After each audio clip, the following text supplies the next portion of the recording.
Hello everybody, before we start, okay guys, guess what? Back in the mid-90s, we had no internet. Back in the old days of... Oh god, here we go, this old man rambles.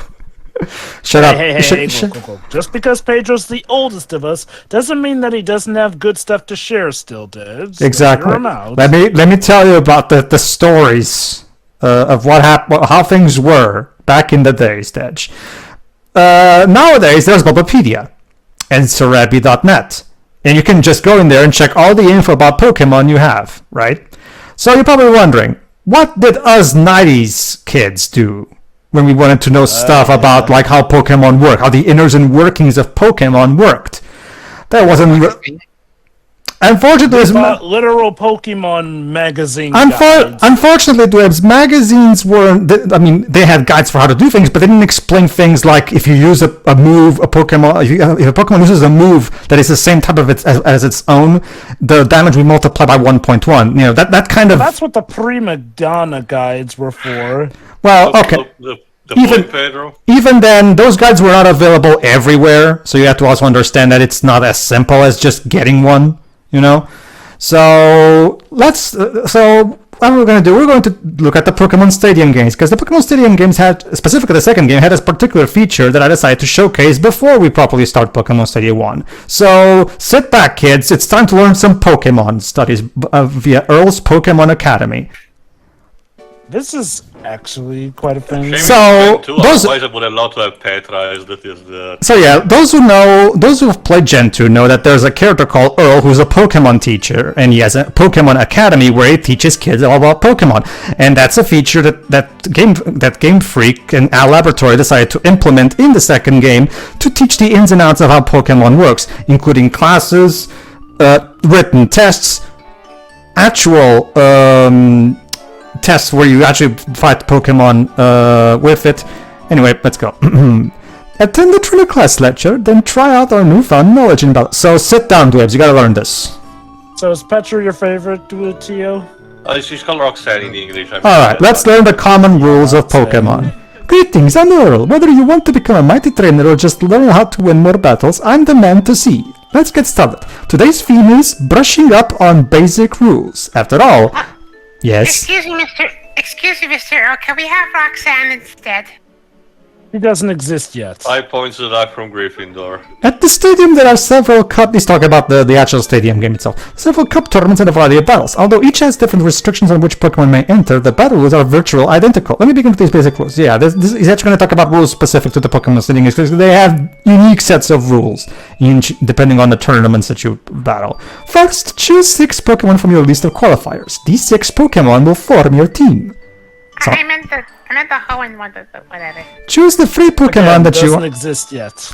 Yeah, choose the free Pokemon that you want to battle from the 6 on your team. Once you have chosen your combatants, the battle will start. To win the tournament, you must defeat all of your opponents. No fucking shit, Earl. Why is your page scrolling indicator? Also, fun fact, Earl's name is Giovanni in Japan. Oops! Did you understand everything I taught you? Mm-hmm. Then may I ask you a question? Are you a boy or a girl? Alright, Webs. Let's see if you are paying attention. I love talking about Pokemon. What is my name? Move delete.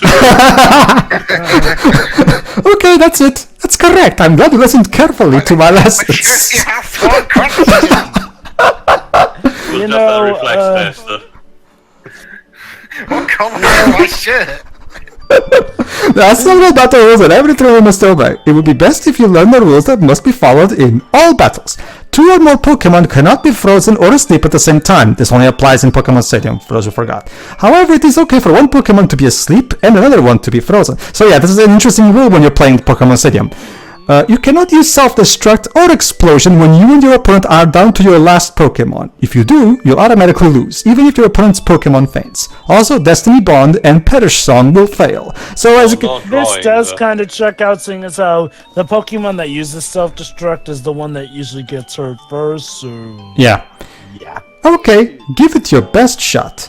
Did you understand everything I told you? Oh, sorry. Basically, every time there's a lesson, there's also a question, and in order to properly complete this mode, you have to answer them all correctly. What I just said applies to which battle in Pokemon? All battles. Very good, Dweebs. You get a gold star. It's dweebs, not Also, dweebs. poor Red reduced Remember the accent. paperwork. Which doesn't respect accents, I say.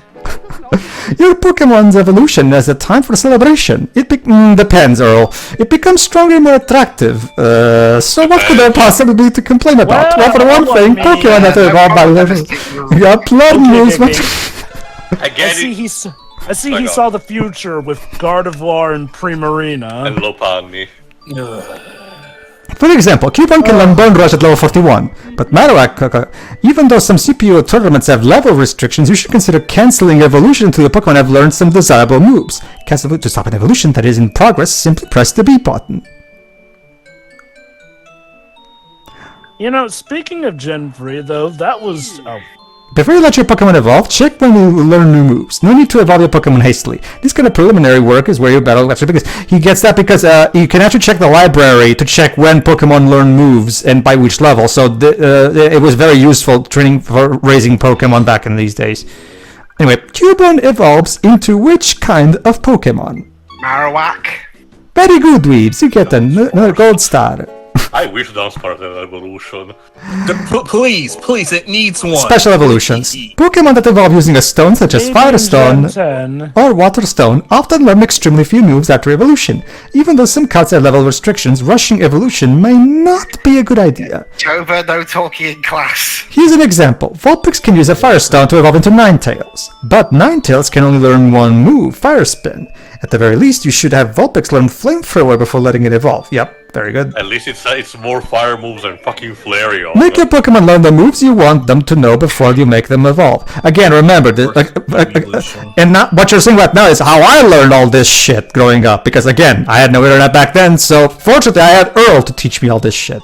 On the other hand, blah blah blah. For example, Sunkern learns Giga Drain at level 46. However, if it evolves into Sunflora at level 41, it learns Petal Dance. If you wanted to learn this move, it can't learn Giga Drain.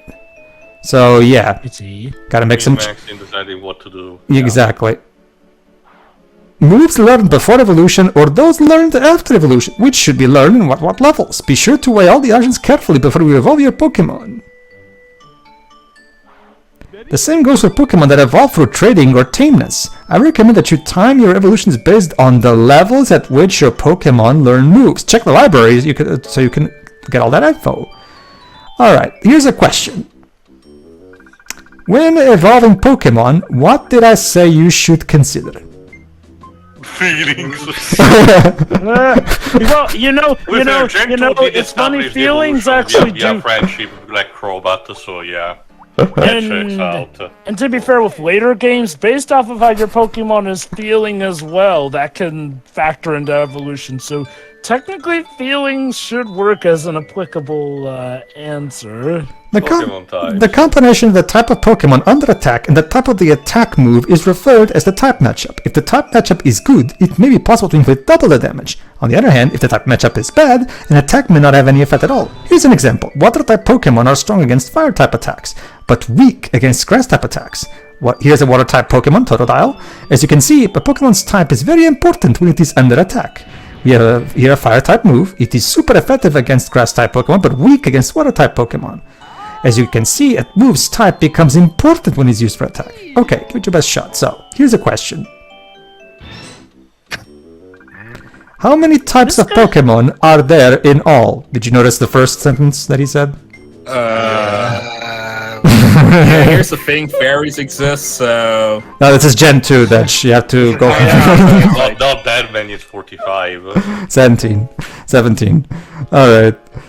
Okay, I have to wonder, did Charles Martinet do this guy's sound bits? He sounds I'm like gonna check Charles if Martinet. there is some credit. All it credits in English is Ted Lewis. Yeah, Ted Lewis did the announcer, but I'm Might be him. maybe it's Ted Lewis as well? Who knows? Too cheap and out, yeah. Ah, see? It picked on a weak spot to cause double the damage. Even Faulkner, the bird user, would be aghast. Similarly, attacking a water-type Pokemon with a grass-type move, or attacking a grass-type Pokemon with a fire-type move, would be super effective. Also, Faulkner tends to have a kind of a phobia of electric moving Yeah. so fond of his bird type. In contrast, if an attack is not very effective, the type matchup is bad. That means the move's impact will be half its usual level. But if it's like level 90 versus level 40, then... Well, that's a whole nother thing. If a move has no effect, then the type matchup is simply the worst. The move's power will drop to 0, so it will be unable to inflict any damage at all. Like using a ground type move against a flying Pokemon. It's like it's trying to play the Pokemon Center theme, but it gives up. Yeah, I get that's the idea. Maybe. Who knows? For example, Self-Destruct is a normal type move. It has no effect on ghost type Pokemon because that type matchup is the worst. Yeah, somehow. To avoid such an embarrassing situation, read and review the material on type matchups in the library. Did you understand everything? Andy? Alright, here's a question then. Self-Destruct will not work against which type of Pokemon? Ghost. Very good, Weebs. You get another gold star. Okay, guys, I Pedro, can't if believe you anyone don't answering end all this these with good. questions. Pedro, if you don't end this with the Jigglypuff You're the student in this regard, Wibbs. thing, what's the point? The what? The Jigglypuff what? Jigglypuff seen from above. I don't know what you're talking about, sorry. The anime that, you know...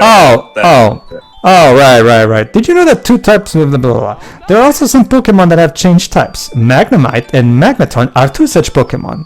Yes, here's a little history lesson for those who forgot. Instead of just being the electric type like they were in Gen 1, now they are electric and steel type Pokemon. What do you think? Does the enhanced defense this gives them make this a welcome change? Or do the additional matchup weaknesses outweigh the positive aspects? After all, they're weak against fire types now. And now doubly weak to the ground. Type matchups have changed slightly as well. Ghost type moves are now effective against Psychic type Pokemon, which they weren't in Gen 1. Bug type moves are not as effective against Poison type Pokemon as they were before. These are some changes. Pardon? Oh, you want to know more, do you? Then off you go to the library. There you will find a whole variety of reference material, so it's an excellent place to study and review that. So now go on and study. Alright, here's a question.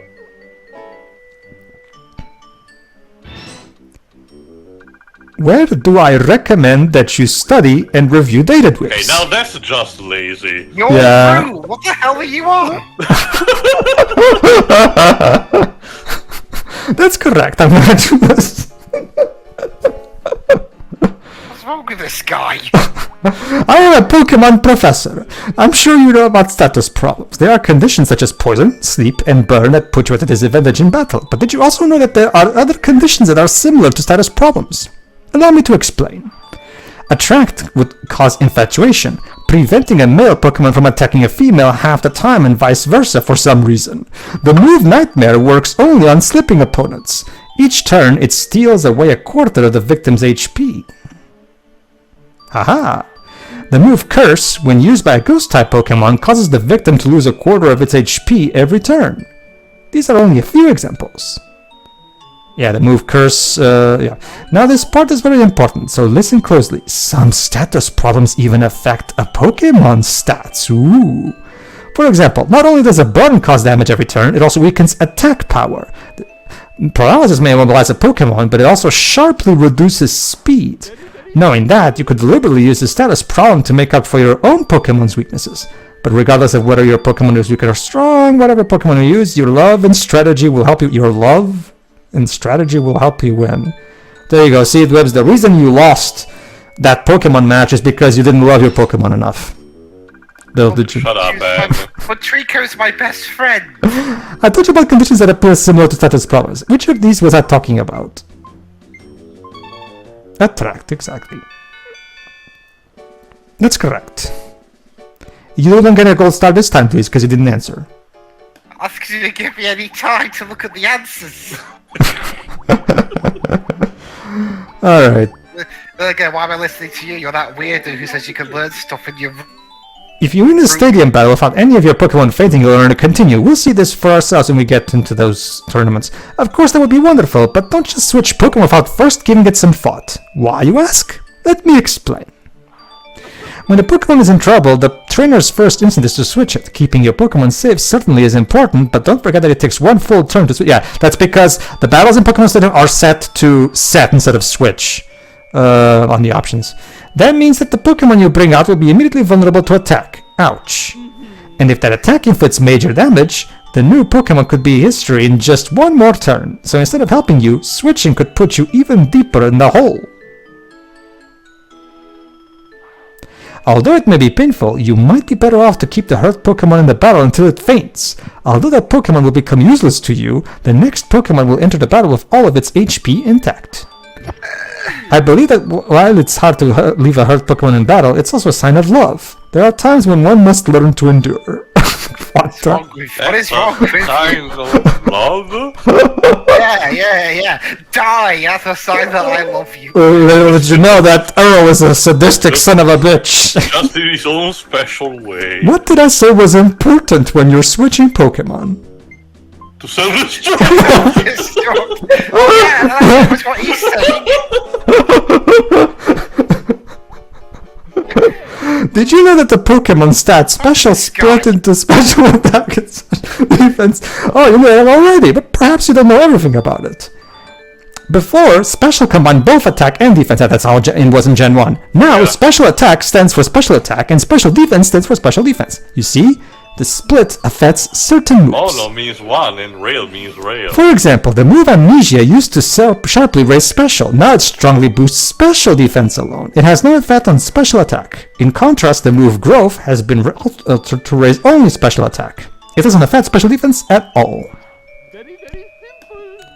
Strategies become more and more important, but don't worry, as long as you pay close attention to my lessons, you should have no problems. So here's a question. The stat special was split into special attack and what? A special attack. Oh yeah. That would be funny if I could. Yeah. As you can see, Game Freak had a lot to do in between gens. Did you know what there are two kinds of attacks? Physical attacks and special attacks. This was already applying in Gen 1, even if it wasn't clear. The type of move determines whether an attack is physical or special. This is a very important point to remember. The amount of damage inflicted is determined based on the difference between physical and special attacks. The amount of damage inflicted by a physical attack depends on the attacker's attack and the target's defense stats. The amount of damage caused by a special attack depends on the attacker's special attack and the target's special defense. Quite simple, isn't it? Now you see the relationship between Pokemon stats and the power of moves. Now let me explain what types of moves would be physical and what would be special. Every normal fighting, bug, flying, ground, rock, ghost, poison, and steel type move is a physical attack. Every fire, water, electric, grass, ice, psychic, dragon, and dark type move is a special attack. Consider bug type moves. Since they are physical attacks, they will be more powerful when used by a Pokemon with a high attack stat. Do you understand the distinction between physical and special attacks? Whether you understand it or not will make a huge difference in battle, so let's see if you understood these weebs. The move Mega Hornet's power depends on which stat? Special attack. Special... What did I just say, Dwibs? You failed the class. But I've got almost every single other one I've got right before now because I failed one. I missed out. Yes. You know what? Screw you. I'm going to Hoen's Pokemon school. Therefore, fairer there. Take for example hold items that raise the power of specific types of moves. Mystic Water and Black Belt are two such items. Holding these items boosts the power of a Pokemon's moves by about 10%.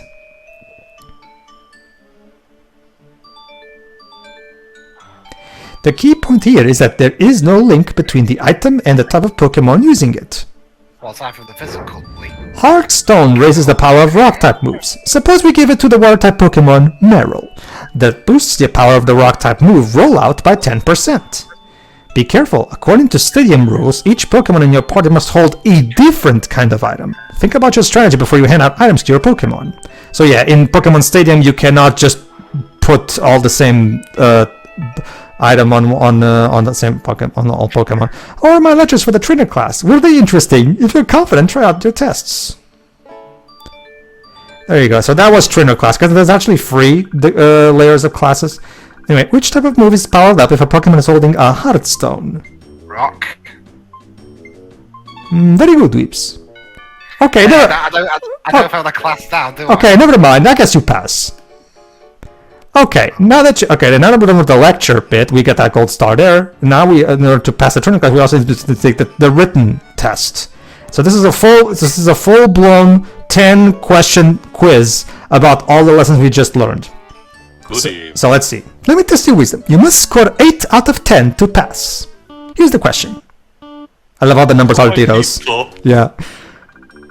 Which move can restore status problems? Psych-up. No, heal bell. Very good, Theo. You got it right. Next, question number 2. Can a delibird be easily frozen by ice beam?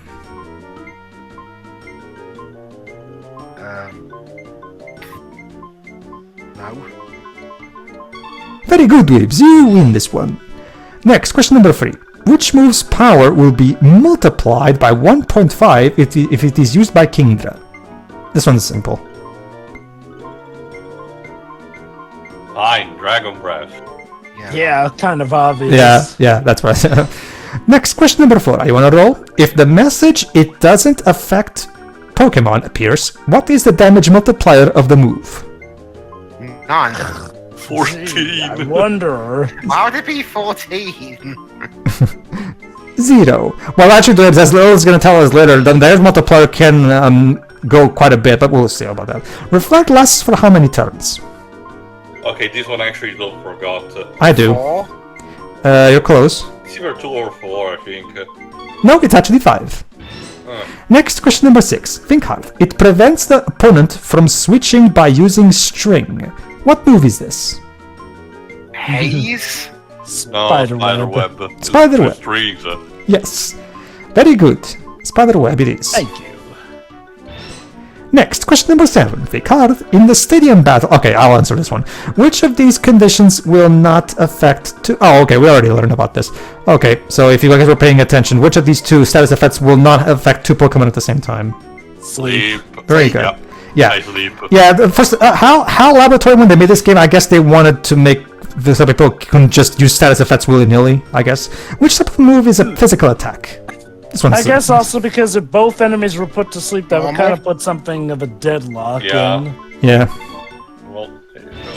Next, question number 9. Buckle down. Psymix McToss won't work on which type of Pokemon? Flying. No, Ghost lives. Because it's a physical attack, remember? Well, also the fact that it's a normal attack, too. Normal attacks don't work on ghosts. Well, Psymix McToss is actually a fighting type move in this gen, Which does Jova. all the same principle.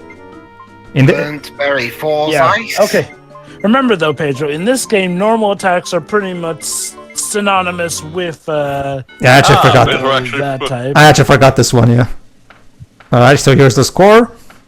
We got all of them right except for the final one. So which... Yahoo! You qualified! Splendid! God, fireworks! Don't burn down the school with me! Ladies and gentlemen, the Pokemon education system works, ladies and gentlemen. It works! You got a 90 instead of 100. Try again. Alright, so... Are you, now it's time...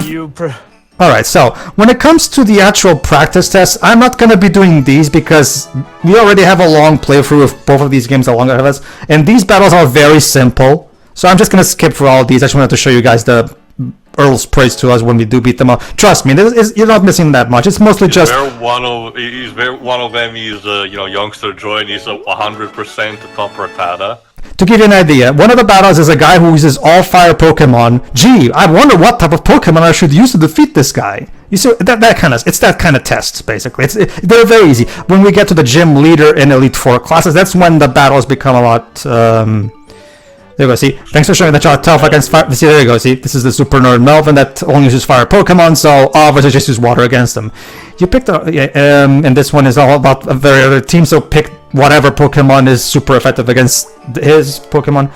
This one is about set damage moves. Like, remember, Seismic Toss will always do the exact same damage depending on your Pokemon's level. So basically, it's one of those cases where each of these opponents have a very specific team, and you have to use a very specific strategy that Earl asked you to use. Because even if you defeat them with the wrong strategy, Earl will tell you that you do not pass because you only got lucky. So you need to defeat them with the correct strategy, basically. All right, everybody. In the next part, we'll go to the gym leader class. So because now we're going to learn a little more advanced Pokemon knowledge. So tune in for that. Yeah. See ya.